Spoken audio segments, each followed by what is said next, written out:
नमस्कार। भारतीय हिंदू नाट अकादमी द्वारा आयोजित रंग समागम 2020 में आप सभी का हार्दिक स्वागत है। आज कोरोना काल में जीवन हर तरफ स्थिर बना हुआ है। हमारी दिनचर्या काफी अस्त व्यस्त हो चली है। हम सभी अपने अपने घरों में रहने को विवश हैं। ऐसे में हमारे माननीय राज्य मंत्री, स्वतंत्र प्रभार, संस्कृति विभाग, उत्तर प्रदेश शासन श्री नीलकंठ तिवारी जी की प्रेरणा से प्रमुख सचिव श्री मुकेश मेश्राम जी, निदेशक एवं विशेष सचिव संस्कृति विभाग उत्तर प्रदेश शासन श्री शिशिर जी के मार्गदर्शन में हमारी अकादमी अपने एक नवीन पहल के साथ आप सबके समक्ष उपस्थित है। रंग समागम 2020। रंग समागम में हम वेबिनार के जरिए जुड़ रहे हैं कला जगत की उन विभूतियों से जिन्होंने अपने कलाकर्मों से अपना एक विशेष स्थान बनाया है, एक मुकाम हासिल किया है, एक मानक स्थापित किया है। हमारी इसी कड़ी में आज के जो मेहमान हैं वो बहुत खास हैं। ये फतेहपुर उत्तर प्रदेश में जन्मे, इन्होंने इंग्लिश लिटरेचर में एमए किया है। ये भारतीय हिंदू नाट अकादमी के पूर्व छात्र हैं। रिसेंटली रिलीज्ड तानाशाह मूवी में ये लीड रोल में अभिनय करते हुए नजर आए। इस क्रिटिकली अक्लेम्ड मूवी में इनके अभिनय की सराहना में कई सारे फिल्म फेस्टिवल्स में इनको बेस्ट डेब्यूटेंट का अवार्ड भी मिला है। आज हमारे साथ है श्री दिलीप आर्या जी। दिलीप सर, बहुत बहुत स्वागत है आपका भारतीय हिंदू नाट अकादमी द्वारा आयोजित रंग समागम 2020 में। जी, आपका बहुत बहुत धन्यवाद। आपका और आपकी पूरी टीम का बहुत बहुत धन्यवाद। मुझे ये अवसर देने के लिए बहुत बहुत शुक्रिया। मैं आपके बारे में पढ़ रही थी, आपका बचपन बड़ा स्ट्रगल में बीता, तो ऐसे स्ट्रगल में एक अभिनेता बनने का ख्याल कैसे आया? बचपन की ललक कहें या उस एज में जब मतलब बच्चों को एक मैं बड़ी मजेदार बात बताऊंगा। मुझे ये भी नहीं पता था कि शौच किस हाथ से करते हैं, दाएं से कि बाएं से। जब वो भी नहीं पता था तब मेरे को ये पता था कि मुझे एक्टर बनना है। तो फिर ये अपने आप में बड़ी कमाल बात है। तो ऐसे बचपन में ये तय किया था। एक बार हमारे यहाँ माननीय मुलायम सिंह यादव जी आए थे, तो वो हेलीकॉप्टर से आए थे। तो हमारे गांव की पूरी जनता, पहले तो बहुत कम आबादी थी, अभी ज्यादा हो गई है, तो वो मुलायम सिंह जी को कम देखने जा रही थी, हेलीकॉप्टर को ज्यादा देखने जा रही थी। तो मैं बचपन में पूछा, भाई कहाँ जा रहे हैं, क्यों जा रहे हैं, कौन आ रहा है? तो आधे से अधिक लोग ये कहते थे कि हम हेलीकॉप्टर देखने जा रहे हैं। वो ये नहीं कह रहे थे कि हम मुलायम सिंह को देखने जा रहे हैं। तो भाई हमने कहा हेलीकॉप्टर को देखने जा रहे हैं। तो ये भाई ये पता चला कि भाई हेलीकॉप्टर से या तो नेता या तो अभिनेता चलते हैं और क्रिकेटर भी चलते हैं। तब ये मन में ठान लिया था कि हमको अभिनेता बनना है। तो बस उस एज में उतनी ज्यादा सोचने और समझने की शक्ति नहीं होती। हमने एक बार विचार कर लिया, तो वो एक बार ऐसे ही किया गया निर्णय, फिर वो जिद बन गया और फिर उस जिद को पूरा करने के लिए 20 साल लगाए हमने, 22 साल। तो सर, बचपन का स्ट्रगल कैसा रहा और उससे आप कैसे निकले? फिर आप ने क्या रास्ते अपनाए सीखने के लिए? आप बीएनए के पूर्व छात्र भी हैं, तो एक्टिंग सीखना पड़ेगा, ये ख्याल कैसे आया? बचपन का क्या स्ट्रगल रहा, उसके बारे में आप बताएं। ये मेरा मानना है, मुझे ज्यादा, मैं एक और मजेदार बात आपको बताता हूँ कि हम जिस जैसी फैमिली को बिलोंग करते हैं, हमारे पिताजी राजगीर मिस्त्री थे, बड़े भाई अभी भी हैं, छोटा भाई, सब मजदूर।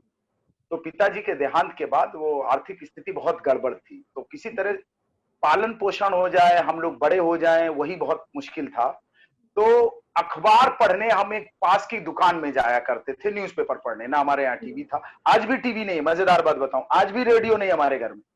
तो मैं एक पड़ोस की दुकान में सुबह सुबह हम लोग जाते थे अखबार पढ़ने। तो उस अखबार में हमने एक बार नसीर साहब का इंटरव्यू पढ़ा, फिर ओमपुरी साहब का इंटरव्यू पढ़ा, इन लोगों का पढ़ा कि भाई कैसे कैसे लोग, एक ये जिज्ञासा थी कि लोग बनते कैसे एक्टर। तय तो कर लिया कि भाई एक्टर बनना है, अब उसकी प्रक्रिया पता करनी पड़ेगी कि कैसे बननी है। तो फिर वो पता चला कि भाई आप थिएटर करिए या फिल्म स्कूल जाइए और ऐसे ऐसे पढ़ के आप एक्टर बनिए। तो पहले तो पढ़ाई पूरी की गई और पढ़ाई पूरी करने के बाद फिर मैं एनएसडी गया। इसके पहले एक बड़ी मजेदार बात बताता हूँ कि पिताजी के देहांत के बाद, मजदूरी के बाद मैंने सिलाई सीखी, क्योंकि मजदूरी के चक्कर में पूरा दिन आपको मजदूरी करना पड़ता था, तो पढ़ाई छूट गई थी। तो जब ये तय कर लिया था कि भाई एक्टर बनना है तो पढ़ाई तो बहुत जरूरी है। तो मैं 8वीं कक्षा में था, 7वीं 8वीं में टीपू सुल्तान की शूटिंग हुआ करती थी उस दौरान आमेर में, और वो टीपू सुल्तान आता था दूरदर्शन पे जी। तो मैं स्कूल यूनिफॉर्म पहन के, हाफ पैंट और हाफ शर्ट पहन के मैं भाग गया जयपुर। मेरे पास पैसे भी नहीं थे, और रोडवेज बस में बिना टिकट के पीछे जाके सीट में छुप के सो गया कि मेरे को बस कंडक्टर नहीं देखेगा, मेरे से टिकट नहीं मांगेगा। शायद उस समय बस कंडक्टर ने मेरे को नोटिस किया, लेकिन वो मेरे पास आया नहीं। ये मजेदार बात है, वो टिकट मांगने के लिए नहीं आया, और मैं बड़ा खुश हुआ कि मैं बच गया और मेरे को टिकट नहीं लेना पड़ा। तो ऐसे भाग के गया। तो फिर मेरी एज उस समय ऐसी थी कि ना तो मैं बच्चा था ना मैं बड़ा था, और टीपू सुल्तान में वॉर सीक्वेंस शूट हो रहे थे। तो बोले कि भाई उसमें तो सैनिक चाहिए, तो जूनियर आर्टिस्ट सप्लायर था एक, तो उसने बोला कि भाई हम तो सैनिक देते हैं और तुम तो भी बहुत छोटे हो। तो फिर वापस आ गया मैं एक हफ्ते बाद, और एक सिलाई की दुकान थी, वहीं सामान रख दिया अपना। सामान क्या, एक छोटा सा बैग होता था जिसमें 2 जोड़ी कपड़े होते थे, और फिर वापस आ गया। और फिर मैंने तय किया कि पहले पढ़ाई पूरी करेंगे, तो मैंने पढ़ाई पूरी की। फिर इसके बाद में दिल्ली थिएटर करने गया।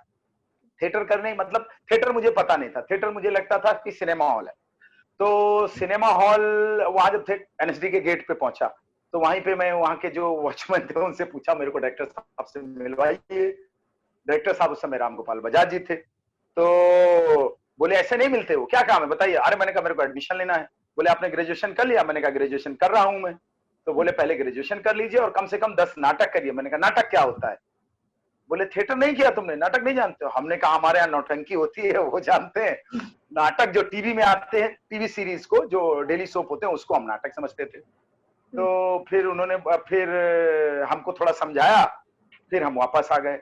फिर हमारे कुछ बहुत लंगोटिया यार थे, एक गुड्डू समरजीत उनका नाम था, गुड्डू करके हमारे एक बड़ी करीबी दोस्त थे, एक जगदीश थे, वो हमारे साथ पढ़ा करते थे। तो हम उनको लेके जाते थे, कुछ नाटक की किताबें लेके खेतों की तरफ। घर में अगर करते तो बहुत पिटाई होती, लोग हंसते, तमाशा बनाते। तो हम लोग खेतों में जाके प्रैक्टिस किया करते थे। मैं इनको बोलता था कि ये देखो स्टोरी, तभी नाटक की स्क्रिप्ट भी मेरे पास नहीं होती थी, स्टोरीज होती थी। क्योंकि मैंने इंग्लिश लिटरेचर से एमए किया है, तो शेक्सपियर के जो प्लेज जो उसमें थे, कोर्स में थे, उनकी कुछ कुछ लाइनें, कुछ कुछ स्पीच, कुछ कुछ पोर्शंस को मैं इनएक्ट करता था और लोगों को बताता कि देखो कैसा मैं कर रहा हूं। तो इनको भी क्या पता, तो जैसा होता है ये मेरा मनोबल रखने के लिए बोल देते थे कि भाई अरे बहुत अच्छा है, बहुत अच्छा है। ऐसे कर करके सीखने की जो प्रक्रिया शुरू हुई।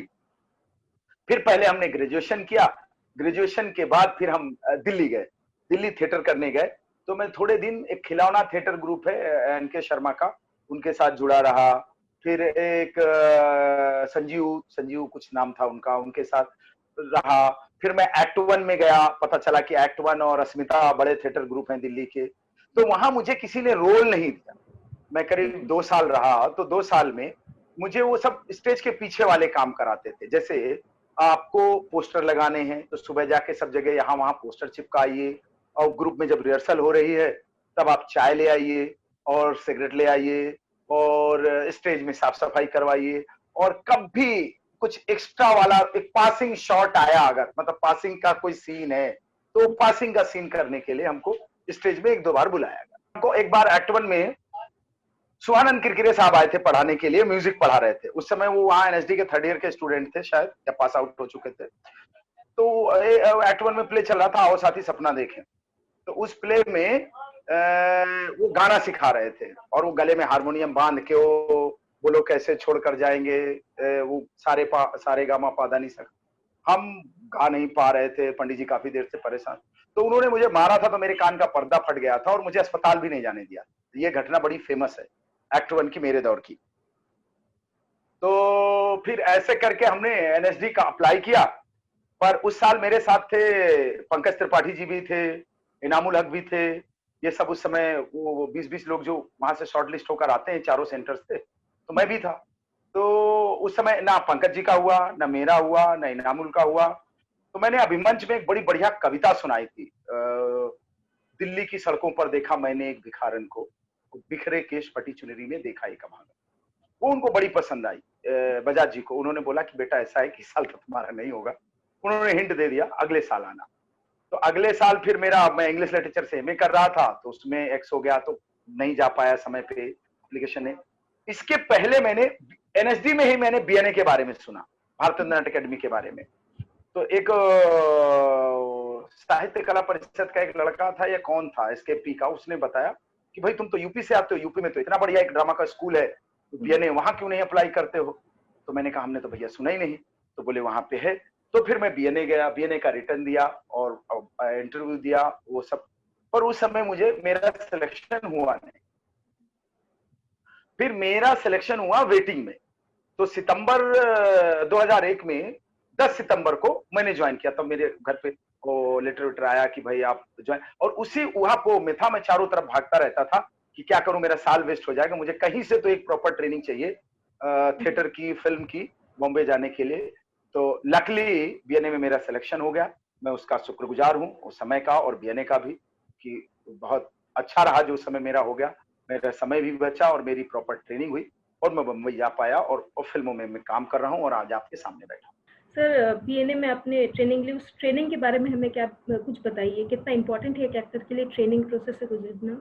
बहुत इम्पोर्टेंट है। क्या चेंजेस आप में आए जब आप बीएनए में ट्रेनिंग ले रहे थे? अरे मैडम, हमको तो बीएनए में जाके पता चला, हमने जो लाइब्रेरी में किताबें पढ़ी, हमने इंग्लिश लिटरेचर से में किया, तब तक हमने खाली कोर्स की किताबें पढ़ी, हमको पता ही नहीं कि दुनिया बाहर क्या है। और आपको आपका जो विजन है वो वहां बड़ा हुआ। वहां जब हमको टीचरों ने पढ़ाया, हमारे साथ प्ले हुए, हमको डांट भी पड़ी और कुछ साथियों के साथ मिल, वो माहौल ही ऐसा है, चाहे बीएनए हो, चाहे एनएसडी हो, चाहे एफटीआई। मैं तीनों इंस्टीट्यूशन की बात करता हूँ। उस माहौल में ही वो उस इंस्टीट्यूशन में एक तरीके से वो मक्का मदीना है हमको, कि वहां जाके ही आप एक एक एक एक एक, एक, एक ऐसी अपने आप एक माहौल बन जाता है आपको उसमें रंगने का, बसने का। वो माहौल वो तीनों अकेडमिया, तीनों इंस्टीट्यूशन देते हैं। तो बहुत फर्क है जमीन आसमान का। और आपके उस सवाल का जवाब की ट्रेनिंग करना जरूरी है क्या, तो हाँ, मैं कहता हूं जैसे डॉक्टर्स बनते हैं, इंजीनियर्स बनते हैं, एडिटर बनते हैं, सिनेमाटोग्राफर बनते हैं, ऐसे एक्टर की भी ट्रेनिंग होना बहुत जरूरी है हमको। अरे हम लोगों ने एमए कर लिया, हमारे टीचरों ने सा और शाम में फर्क ही नहीं बताया था, हम तो सब गलत ही बोलते रहे। हमको ठीक से खड़े होना तो आता नहीं था कि आपकी बॉडी लैंग्वेज क्या करे। तो वो सब कुछ सीखा हमने बीएनए से, पढ़ाई की, बहुत कुछ जाना, कॉन्फिडेंस आया और आज उसी की बदौलत हम काम कर रहे हैं, लोग हमको रिस्पेक्ट कर रहे हैं और हमको काम भी ऑफर कर रहे हैं। सर, बीएनए से पास करने के बाद आप मुंबई गए, काफी साल मुंबई में आपने गुजारे। अभी आपने रिसेंटली तानाशाह मूवी में लीड एक्टर के तौर पर अभिनय किया। तो अब तक का सफर मुंबई का कैसा रहा? मुंबई तो और ही मुश्किल है मैडम। वहां तो भीड़ है, इतनी ज्यादा भीड़ है कि वहां अगर कभी हम जैसे दादर स्टेशन में खड़े होकर आप नीचे की तरफ झांको तो ऐसे लगता है कि आदमी नहीं है। ये बहुत सारी जो उस तरह का जो कभी कभी देखा होगा, दीमक का, चींटियों का झुंड यहाँ से वहां जाता है, तो अनवरत लोग चलते रहते इतनी बड़ी भीड़ में। और आपको लोग काम दें, आप अपनी वहां जगह बनाएं, मुकाम बनाएं, बहुत मुश्किल काम है। तो वहां बंबई में सबसे बड़ी समस्या है वहां रहने खाने की। तो आप कैसे रहेंगे, कैसे कैसे सरवाइव करेंगे, अर्निंग कहाँ से होगी? घर वाले भी अगर आपके सपोर्ट करने के काबिल हैं, मेरे तो नहीं थे क्योंकि मैं खुद ही घर को सपोर्ट करता था, तो कैसे सरवाइव करेंगे? तो बहुत मुश्किल काम है। तो शुरू शुरू में मैं पास आउट होने के बाद गया तो मुझे रहने के लिए जगह नहीं थी। तो मैं जैसे आपको बताया मैंने कि मैं टेलरिंग का काम जानता था, तो नाला सुपारा में एक टेलर के यहाँ मैंने अपना बैग रख दिया, दर्जी के यहाँ, कि मैं भाई सिलाई करूंगा आपके यहाँ, और कभी कभी रात में और दिन में मैं स्ट्रगल के लिए जाता था। तो वहां से लोकल ट्रेन पकड़ के आता था, तो मैं पृथ्वी थिएटर आता था, पृथ्वी थिएटर से वापस मैं आता था सांता क्रूज से। मैं वापस ट्रेन पकड़ नहीं पाता था, इतनी भीड़ हो जाती थी उसमें बैठ नहीं पाता था। और उस दर्जी की दुकान में जाके सोता था। तो एक दिन बारिश बहुत ज्यादा हो रही थी, मैं ट्रेन पकड़ नहीं पाया। तो मेरे कुछ सीनियर थे, जस्ट सीनियर थे 1-2 साल के, वो गोरेगांव में रहते थे। तो एक दिन मैं सोचा चलो वहां चले जाता हूँ, मैं जानता था, कभी कभार बात भी हुई थी कि शायद मैं रात भर रुक जाऊंगा तो और सवेरे चला जाऊंगा। तो वहां भी जो रैगिंग का वो है कि आपको जो सीनियर है वो आपकी रैगिंग करेंगे, आपको वो परेशान करेंगे। वो लखनऊ के अलावा, दिल्ली के अलावा बंबई तक जाता है। तो जूनियर सीनियर के नाते उन लोगों ने बहुत तंग किया, बहुत ज्यादा तंग किया और ऐसी गाली गलौज पे उतर आते थे। तो मुझे अच्छा नहीं लगा, बहुत अजीब लगा कि यार इस तरह का बर्ताव हमने तो एक्सपेक्ट ही नहीं किया था। सीनियर होने के नाते मेरे बाद जो भी जूनियर जाता है, मैं आप उसके लिए भी मैं बताता हूँ कि हम उनकी जितनी मदद कर सकते हैं करें, नहीं मदद कर सकते हैं तो कम से कम उनकी हौसला अफजाई करें, उनको हतोत्साहित ना करें। ये एक as a human, as a senior, as एक ड्रामा स्कूल के हैं, तो ये हमारा एक नैतिक धर्म बनता है, वो निभाना चाहिए। वो बहुत सारे लोग नहीं निभाते थे, तो मेरे साथ तो ऐसा हुआ। तो फिर मैं वापस चला गया, नहीं रह पाया, वापस दिल्ली आ गया। दिल्ली में फिर मैं अभी रेपेट्री में जाऊंगा, तो पता नहीं क्यों मेरे को ऐसा लगता, मैंने जब जितने बीएनए में प्लेस किए, तो जो भी डायरेक्टर वहां के हों या बाहर से आते थे, तो वो मुझे ठीक ठाक रोल दे देते थे करने के लिए, ठीक ठाक इन द सेंस इम्प्रोवाइजेशन कराते थे और इसमें कास्टिंग करते थे, तो मैक्सिमम मुझे मेन रोल मिलते थे। तो मैं बोला रेपेट्री में अगर मैं कहीं भी जाता हूँ, श्रीराम सेंटर रेपेट्री या एनएसडी की रेपेट्री में, तो वो शुरू में कैजुअल में रखेंगे। तो मैंने कहा भाई चलो मन बना लेता हूँ, मैं करता हूँ। तो फिर उसी दौरान मुझे कोई एक आदमी मिला जो मुझे बीटीएल एडवर्टाइजिंग की कंपनी के बारे में मेरे को बताता है कि फला जगह ग्रेटर कैलाश में एक कंपनी है जो एडवर्टाइजिंग के लिए, जो आपने देखी होंगी, वो गाड़ियों को मॉडिफाई करके, आजकल जगमोहन दादा जो हमारे एक सीनियर है वो भी यही काम करते हैं, तो उसमें मैं होस्टिंग के लिए जाया करता था। तो उसमें हो गया, उन लोगों ने मेरे को बुलाया तो मैं वो करने लगा। तो ऐसे धीरे धीरे थोड़ी अर्निंग शुरू हुई और चीजें सीखा, और पूरे हिंदुस्तान में मैं तहसील लेवल तक मैंने भ्रमण भी किया इसी काम के तहत, चूंकि वो कंपनी जाने आने के लिए पैसा देती थी। और हम लोग उस दौरान तब जिन कंपनियों के लिए काम करते थे वो लोग होटल नहीं देते थे, तो हम लोग या तो ढाबों में रुकते थे या पेट्रोल पंप में रुकते थे, रात में वहीं सो जाते थे, ढाबों में खाना खाते थे। ऐसे करके थोड़ा समय काटा हमने साल भर। फिर साल भर बाद हमारे बैचमेट ने एक डॉक्यूमेंट्री फिल्म बनाई, आपके एसएमएस जो गांधी जी थे, आनंद गांधी सीएमएस के, वो उनके ऊपर, तो इसके प्रीव्यू के लिए हमको बुलाया। फिर हमने 4 दोस्तों ने मिलकर प्लान बनाया कि हम बंबई जाएंगे। तो नागरी निवारा करके गोरेगांव ईस्ट में एक जगह है जहां पे हम 4 लोगों ने रूम शेयर करके लिया, और फाइनली हम लोग बंबई पहुंचे। उसका डिपॉजिट, क्योंकि बॉम्बे में आपको घर लेने के लिए डिपॉजिट लगता है, वो बाकी किसी शहर में शायद नहीं लगता है। ऐसे बंबई पहुंचे हम। मैं सर इसी से रिलेटेड पूछना चाहूंगी, जो जाना चाहते हैं मुंबई, आपको जाते ही कास्ट नहीं किया जाता, कई साल वहाँ पे वेट करना पड़ता है, तो उस दौरान एक अभिनेता जो वहाँ पे पहुंच रहा है या एक अभिनेत्री जो वहाँ पे पहुंच रही है, वो अपने इकोनॉमिकल सर्वाइवल के लिए क्या क्या कर सकते हैं वहाँ पे? ये सुचित्रा जी, ये बहुत ऐसा विषय है कि जिसपे आज तक कोई भी एक ऐसी राय नहीं बना पाया जो बिल्कुल कि भाई सब लोगों ने उस राय को मान लिया हो। ऐसा कोई सिद्धांत नहीं, वो हर आदमी के ऊपर निर्भर करता है कि उसको उसके रास्ते खुद ही खोजने। तो हर आदमी के ऊपर निर्भर करता है वो कैसे क्या सरवाइव करता है, क्या काम करता है, छोटे मोटे रोल करता है या किसी को बड़ा रोल चाहिए तो कुछ लोग वेट करते हैं। मेरी एक सीनियर भी है जिन्होंने बाद में एनएसडी भी किया, मैं नाम नहीं बताऊंगा, आप लोग जान जाएंगे। तो उन्होंने बहुत दिन तक वेट किया कि मुझे सीरियल्स नहीं करनी, मुझे फिल्में करनी। काफी समय तक बंबई में होल्ड किया, क्योंकि वो सरवाइव कर सकती थी, होल्ड कर सकती थी, इसलिए उन्होंने किया। पर अभी वो सीरियल करती हैं और काफी टेलीविजन का बड़ा बड़ा चेहरा है और जानी जाती। तो वो आपको वो रास्ते खुद ही ढूंढने पड़ेंगे, इसका कुछ फिक्स पैरामीटर नहीं है। मैं एक उदाहरण के तौर पे बताता हूं, अगर आप कोई भी जॉब करते हैं तो आप उसमें इतना, कोई भी आदमी आपको सैलरी देगा तो आप उतना फंस जाएंगे कि आपका ध्यान, आपका प्रेशर वहां पे ज्यादा रहेगा और धीरे धीरे डाइवर्ट होता रहेगा। कि हर आदमी का अपना अपना तरीका है कि वो कैसे सरवाइव करेगा। इसके लिए कोई निश्चित विचारधारा और ये कि डिसाइडेड है कि मतलब ये 100% यही ऐसा ही होगा, वो नहीं है। सबका अलग अलग अपना अपना रणनीति है, अपना अपना तरीका है कि वो कैसे सरवाइव करेगा, उसको खुद ही खोजना है। सर, हम तानाशाह मूवी पे लौटेंगे। तानाशाह मूवी की बात पे, आपने उसमें लीड रोल किया, बहुत सराहना मिल रही है आपकी एक्टिंग को, मूवी को भी बहुत सराहना मिल रही है, क्रिटिकली एक्लेम्ड मूवी है। तो फाइनली अपने सपनों को साकार होता हुआ देख के कैसा लग रहा है? चित्रा जी, बहुत अच्छा लगता है। हमने तो इतना बड़ा सोचा भी नहीं था। मेरा एक आप इंटरव्यू देखिए, वो देखिए, जब हमारा इसका म्यूजिक लॉन्च था, ट्रेलर लॉन्च था फिल्म का, मैं बोल ही नहीं पाया, कुछ भी नहीं बोल पाया। मैंने इतना बड़ा सोचा ही नहीं था। हाँ, मैं मेरा गला रुंध गया, मैं बोल ही नहीं पाया कि हम तो मतलब इतना बड़ा सोचे ही नहीं थे। क्योंकि एक शो किया था मैंने, एक माँ की अग्नि परीक्षा, उसमें शंकर चौधरी करता था और एक पृथ्वीराज चौहान करके एक शो आया था, उसमें मैं रोशन अली करता। तो लोग तैयार, इतनी इसमें पापड़ बेले हैं, मुझे कितनी बार अंदर लिया गया इस फिल्म में, कितनी बार बाहर निकाला गया, कितनी बार ये फिल्म बंद हुई, कितनी बार इस फिल्म को ये बजट की वजह से बंद हो गई शूटिंग में, इतनी इतनी तकलीफें हुई। फाइनली ये फिल्म बनी, रिलीज हुई, लोगों ने सराहना की, तो मतलब बहुत बहुत अच्छा हो गया, बहुत बड़ा हो गया। तो अभी कॉन्फिडेंस पहले से ज्यादा है, जिम्मेदारी पहले से ज्यादा है। कि अब आपको अच्छा काम ही करना है, आपको सही लेवल का काम, स्पेशल लेवल का काम नहीं करना है। तो कॉन्फिडेंस ज्यादा है और जिम्मेदारी ज्यादा है। ये दो शब्द कहूंगा, दो बातें।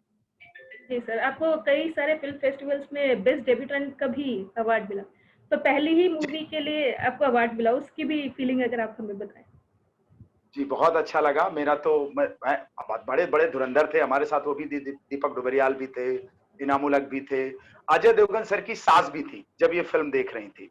मजेदार बात बताऊं, उन्होंने अजय देवगन सर को बताया कि फिल्म अच्छी है, बहुत अच्छी है, मैंने देखा है, नए नए लड़के लोग हैं।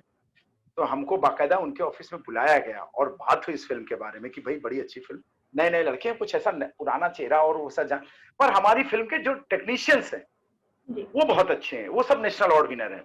हमारे डीओपी साहब नेशनल अवार्ड विनर हैं, हमारे प्रोडक्शन डिजाइनर अवार्ड विनर हैं, हमारे एडिटर नेशनल अवार्ड विनर हैं, हमारे साउंड डिजाइनर बहुत बड़े हैं राकेश रंजन सर, और इन सबका बड़ा प्यार है इस फिल्म को और इस फिल्म की पूरी यूनिट को, कि सबने अपना प्यार और आशीर्वाद दिया, जिसकी वजह से आज ये फिल्म यहाँ पर है और अब मैं आपके सामने हूँ। जी सर।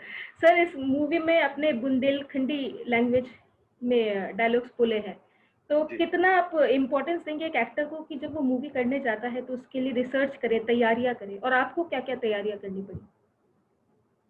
करना चाहिए। मैं तो पहला आखिरी सवाल का जवाब, आधे जो आधा सवाल था आखिरी वाला, उस किस्से का जवाब कि करना चाहिए तैयारी। नहीं तो बहुत सारे एक्टर खाली कपड़े बदलते रहते हैं। हम लोग जो थिएटर में सीखते हैं वो थिएटर वाला ही करता है कि वो कैरेक्टर में घुसने का और उसको फील करने का, फील करके करने का। वो जितने भी थिएटर के एक्टर हैं, चाहे इरफान साहब हो, चाहे मनोज बाजपेयी साहब हो, या अब नसीर साहब हो, वो सब वही बताते हैं और लोग वैसे करते हुए तभी उन लोगों की तारीफ होती है। रही बात इस फिल्म के इस कैरेक्टर को करने के लिए जितने पापड़ मैंने बेले हैं, शायद किसी फिल्म के लिए किसी ने बेले होंगे। एक तो ये डकैतों वाला एरिया था जहां हमने शूटिंग की, फिल्म की शूटिंग फ्रेंडली जगह नहीं, उस एरिया में आना, वहां पे आके रिसर्च करना, वहीं पे रहना, आप यकीन नहीं मानेंगे, सालों में बिस्तर पर नहीं सोया हूं। 4 साल मैंने इसके लिए दाढ़ी रखाई, बाल रखाए, और वो कैसा सोचते हैं बार बार वहां जाके, उनकी सोच कैसे काम करती है, क्योंकि डर हमेशा बना रहता है, कौन मुखबिर होगा, कौन मुखबिरी कर दिया, किधर से पुलिस ना आ जाए, इनमें से कौन सा आदमी खबरी घुसा है, कोई खबर ना बता दे मैं वहां। तो आप जो सोचते हैं बाहर से ज्यादा, उस कैरेक्टर के बाहर से ज्यादा अंदर क्या चल रहा है, उसको समझने के लिए आपको वहीं रहना पड़ा, मुझे रहना पड़ा। वहां खाने के लिए क्या मिलता है, उनका नेटवर्क कैसे काम करता है, तो वो सब समझने के लिए मैंने 4 साल 5 साल इस फिल्म को दिए हैं और उसी में पूरी तरह डूब गया। और मतलब इस फिल्म के अलावा कुछ दूसरा सोचा ही नहीं मैंने। जी, और बहुत दिन तक मुझे इसका हैंगओवर भी रहा।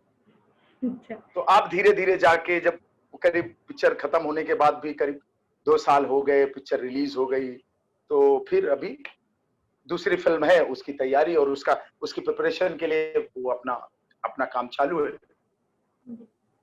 तो सर, इस फिल्म को आपने 4 साल दिए, जब आपने ये फिल्म नहीं की थी, जब आप सोच रहे थे कि मुझे एक दिन लीड एक्टर का रोल मिलेगा, जब आप एस्पायर कर रहे थे इन सब चीजों के लिए, तो एक एक्सपेक्टेशन होती है एक्टर की कि जब मैं फिल्म करूंगा तो मैं ये करूंगा, वो करूंगा, या फिल्मों में ऐसा होता है।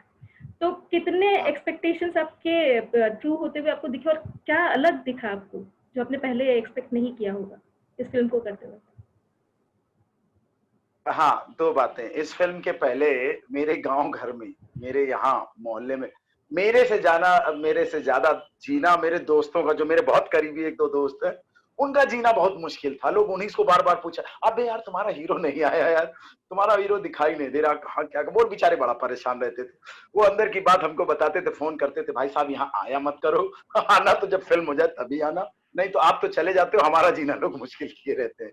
तो उसमें से एक हमारा जो करीबी दोस्त बताया, गुड्डू, तो वो बेचारा बड़ा परेशान रहता। लेकिन अब इस फिल्म को हो जाने से मेरी एक्सपेक्टेशन तो छोड़ ही दीजिए, मेरे जो दोस्त हैं, मेरा जो गांव है, मेरा जो शहर है, मेरा जो एकेडमी है, मेरे डायरेक्टर साहब से बात हुई है भरतनाट्यम एकेडमी के, उनकी भी मेरे से उम्मीदें ज्यादा है कि नहीं, आपको अच्छा काम करना है, कुछ भी कचरा नहीं करना, क्योंकि तुम लंबी रेस के घोड़े हो, तुमको दूर तक जाना है, तो फिल्में अच्छे से पढ़ो, समझो। इसके बाद मेरे बहुत सारे सीनियर्स हैं, वो अभी मेरे ऊपर काफी जिम्मेदारी का बोझ मेरे कंधों पे डाल दिया है कि दिलीप, पढ़ो सबकी फिल्में, सुनो सबकी फिल्में, जो अच्छी हो अपने हिसाब से बड़े विवेक के साथ करना, और घमंड कभी ना लाना। क्या होता हमारी इंडस्ट्री में, जब पता लगा एक फिल्म हिट हुई, 2 फिल्म हिट हुई, आदमी तुरंत आसमान में, नहीं नहीं मैं ये नहीं करूंगा, मैं ये नहीं।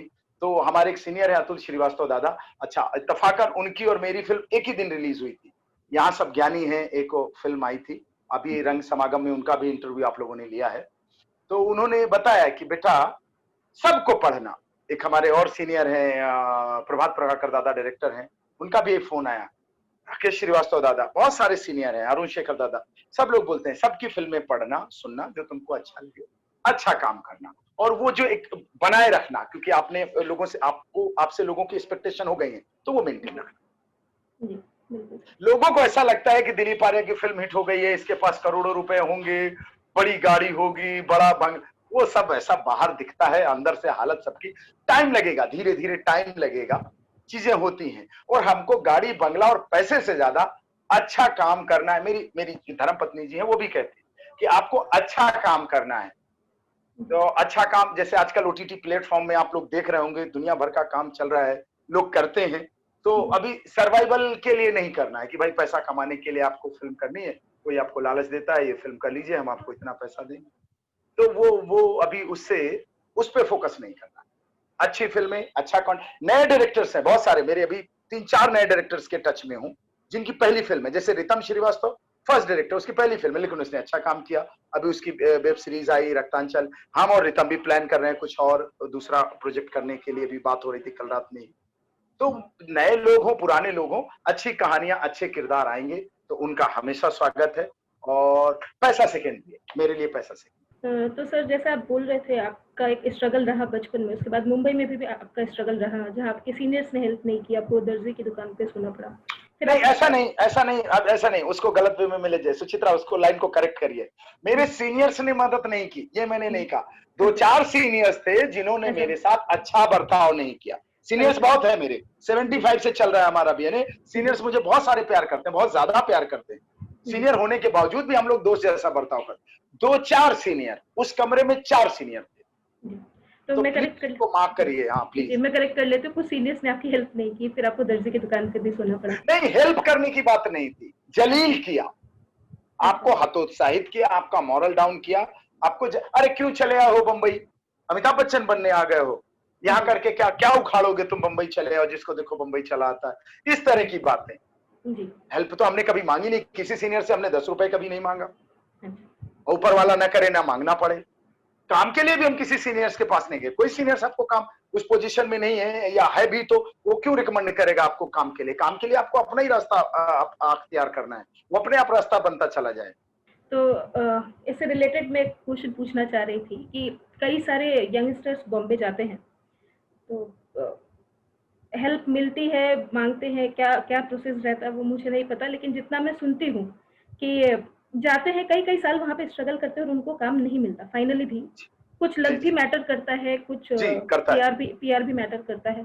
उसमें एक चीज ये है कि उनकी यंग एज निकलती जाती है, वो सेटल नहीं हो पाते। और जैसा भी आप बोल रहे थे कि आप जब वापस जाते थे अपने गाँव, तो लोग कहते थे तब आना जब आप फिल्म कर लो, जिससे हमें भी बताने को कुछ हो। तो वो भी एक बड़ा पॉइंट है ऐसे लोगों में, ये जो यंगस्टर्स छोटे छोटे शहरों से या गाँव से जाते हैं और कई साल तक उनको कहीं पे कास्ट नहीं किया जाता, उनको अच्छा काम नहीं मिल पाता, और वो अपने शहरों में भी नहीं लौट पाते, क्योंकि उनको ऐसा लगता है कि अरे मैं लौटूंगा तो लोग क्या कहेंगे कि देखो ये हीरो बनने गया था या हीरोइन बनने गया था। तो उनके लिए आप क्या कहना चाहेंगे? मैं अभी कहने की स्थिति में बहुत, अभी मेरी पहली फिल्म आई है, इस साल आने दीजिए 2-3 और फिल्में, नहीं तो लोगों को लगेगा अभी से दिलीप आर्य ने ज्ञान देना शुरू कर दिया। तो सबको हौसला बनाए रखना है, सबका मनोबल उसी तरह से ऊंचा रखना है। इसके लिए अभी ऑप्शंस ज्यादा हो गए हैं काम के। अगर किसी ने ठान ही रखा है कि मुझे मेन लीड करना है, वो बात अलग है, लेकिन अभी कैरेक्टर्स बहुत हैं, काम बहुत है, प्लेटफॉर्म बहुत है, सिनेमा है, टेलीविजन है, ओटीटी प्लेटफॉर्म्स हैं, बहुत सारा भी काम हो रहा है। तो काम के ऑप्शंस ज्यादा हो गए हैं पहले की अपेक्षा, तो काम मिलेगा, ये ऐसा नहीं है कि नहीं मिलेगा। इसलिए बहुत ज्यादा हतोत्साहित होने की जरूरत नहीं है। और दूसरी बात, आपको 5-10 साल में मैंने जो महसूस किया, ऑब्जर्व किया है कि लोगों को गुडविल बनाने में लग जाते हैं। और आपको लोग जानेंगे, पहचानेंगे, काम देखेंगे। मैंने कई बार धोखा खाया है। मेरी एक और एडवर्टाइजिंग कंपनी है, मैं आपको बताऊं, जो क्रिएटिव होराइजन के नाम से मेरी एक एडवर्टाइजिंग कंपनी है, जिसमें मैं टीवीसी एड और वो सब बनाता हूं। पहले बीटीएल करता था, जिसमें मेरे बड़े बड़े क्लाइंट्स हैं। तो मैं, यारी दोस्ती सबसे होती है, जो बहुत सारे लोग होते हैं, पर काम आप उसी को देते हो जिसके काम को आपको ट्रस्ट होता है। ये बिल्कुल तय बात है मुंबई में। तो लोग आपको परखते हैं, जानते हैं, समझते हैं, फिर देते हैं, क्योंकि फिर वहां जाके आपके हाथ से काम भी जाता है। तो हम अपना लॉस क्यों चाहेंगे, कोई दूसरा अपना लॉस क्यों चाहेगा? तो काम के ऑप्शंस बढ़ गए हैं, लेकिन आप काबिल हैं। आप उन पे, सामने वाले पे आपको विश्वास पैदा करना है। कई बार क्या होता है कि यारी दोस्ती में एक बार तो काम मिल गया, किसी ने कास्ट कर दिया, करवा दिया। बहुत सारे हमारे बीएनए के बहुत ज्यादा अभी स्टूडेंट्स कास्टिंग डायरेक्टर बने हुए हैं, बहुत जगह पे बैठे हुए, अच्छी जगह पे बहुत अच्छा अच्छा काम कर रहे हैं। तो वो भी रिकमेंड करते हैं, वो भेजते भी हैं, करते भी हैं। तो आपने एक बार अच्छा काम कर दिया तो दोबारा वो बुलाएगा बुलाएगा। और थोड़ा एक पर्सनल रिलेशन भी होता है कि उसके हिसाब से आप रिलेशन डेवलप करते हो कि आपको लोग काम के बुलाते हैं। तो ये है मेरा कहना। सर, इसी से रिलेटेड क्वेश्चन ये भी है मेरा कि आप कई सालों से बॉम्बे में हैं, एक स्ट्रगल पीरियड भी था, अब सक्सेस मिलने लगी, आगे और भी सक्सेस मिलेगा। तो कहीं कुछ ऐसा है जो आपको लगता है कि काश ये मुझे पहले पता होता? क्योंकि जो बड़े शहरों में जन्मे हुए लोग हैं, जैसे दिल्ली बॉम्बे में हैं, या जिनके पेरेंट्स ऑलरेडी फिल्म इंडस्ट्री में किसी ना किसी तरह से रिलेटेड है, उन्हें मोरलेस सारी इन्फॉर्मेशन पहले से ही मिल जाती है, वो काफ़ी कुछ जानते हैं छोटे शहरों के कंपैरिजन में। तो इतने साल की जो आपकी ये यात्रा रही है, इसमें कहीं पे आज खड़े होकर आपको ऐसा लगता है कि काश ये चीज़ मुझे पहले पता होती तो अच्छा होता? कुछ ऐसा रिविलेशन है? नहीं, मुझे कुछ भी मलाल नहीं है, कुछ भी मलाल नहीं है। बहुत सारे जो बड़े एक्टर हैं आप देखिए, और वो एक जर्नी है, वो टाइम लगना ही था, वो अपने हाथ में नहीं था, या हमारे पास संसार। तो ये होता तो मैं ये हो जाता, ये होता तो वो, उसको छोड़ दीजिए। मैं मेरा उस पे नहीं जाता हूं, मैं हमेशा आगे चलता हूं और आगे देखता हूं। उदाहरण के तौर पे मैं 2 लोगों का नाम लूंगा। अमरीश पुरी साहब जब इंडस्ट्री में आए थे थिएटर के बाद, वो 42-43 एज थे, तब उन्होंने फिल्मों में काम करना शुरू किया था, और वो मरते दम तक इतनी फिल्में और इतना काम कर गए कि आज भी याद है। एक हमारे सीनियर हैं जिनका मैं नाम नहीं लूंगा, आप जान जाएंगे। एक टेलीविजन में बहुत बड़ा कैरेक्टर उनको मिला काफी एज के बाद, बहुत सारी फिल्में की थी, टेलीविजन किया था, वो नाम और वो शोहरत नहीं थी, और उसके बाद मिला, तो वो सक्सेस हुए पूरा। तो अल्टीमेटली गोल ये है कि आप पूरे जीवन चक्र में जो करने आए हैं, जो आपकी इच्छा थी, जो आपकी लगन थी, जो आपका सपना था, वो आप पूरा कर पाए। वही क्या बड़ी बात नहीं है? बहुत सारे, कितने लोगों को ये मिलता है भाई? हर साल हमारे स्कूल से कितने बच्चे स्टूडेंट पास होते हैं? 75 से चल रहा है, आप उंगलियों में गिन लोगे जिनको आप सामान्य रूप पे जानोगे, जो ज्यादा हाईलाइट हैं, जो पैसे से भी संपन्न हैं, संसाधन से भी संपन्न हैं, काम भी अच्छा कर रहे हैं, उंगलियों पे गिन पाओगे। एनएसडी का जोड़ लीजिए, एफटीआई का जोड़ लीजिए। 2004 से एफटीआई का बैच शुरू हुआ था, 20 लड़के हर साल आते हैं। कितने राजकुमार राव हो गए?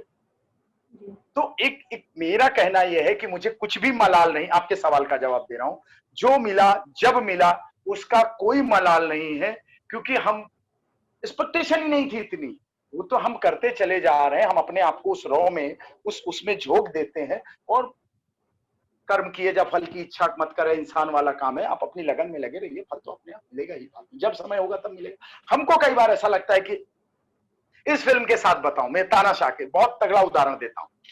ये फिल्म बनी, कोई बायर नहीं था मार्केट में, रिलीज करने का तो भूल ही जाइए। फिर ये हुआ कि इसका वेब सीरीज बना के दे देते हैं, एज ए वेब सीरीज किसी ओटीटी प्लेटफॉर्म में आ जाएगी। मेरा सपना था मेरी पहली फिल्म सिनेमा हॉल में आए, पर्दे में मैं गोली चलाऊं, क्योंकि संजय दत्त साहब को कभी किसी ने, सुनील दत्त साहब को किसी ने बोला था संजय दत्त के लिए कि उसको बंदूक पकड़ाइए और बड़े पर्दे पे गोली चलाएगा तब स्टार बनेगा। वो मैंने सुन रखा था किसी इंटरव्यू में। तो मैंने कहा जब बड़े पर्दे पे गोली चलाऊंगा तो यार मेरा सपना पूरा होगा, मैं बड़े पर्दे पे आऊंगा।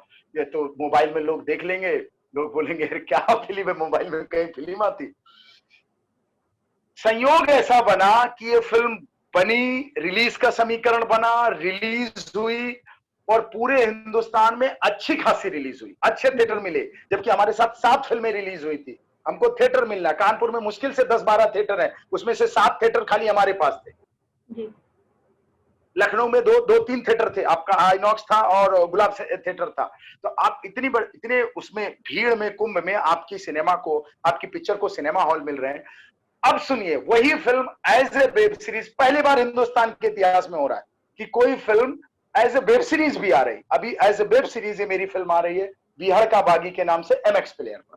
तो मेरा वो सपना भी पूरा हो गया, ये भी हो गया। उस समय लग रहा था यार ये ना हो, और ये क्यों। तो कई बार ऊपर वाला रच के बैठा होता है, आपको जो चाहिए होता है वो देता है, जो हम मांगते हैं वो नहीं देता है। तो शायद आपको और बेहतर आपके लिए कुछ सोच के रखा हुआ। जी बिल्कुल सर, बिल्कुल।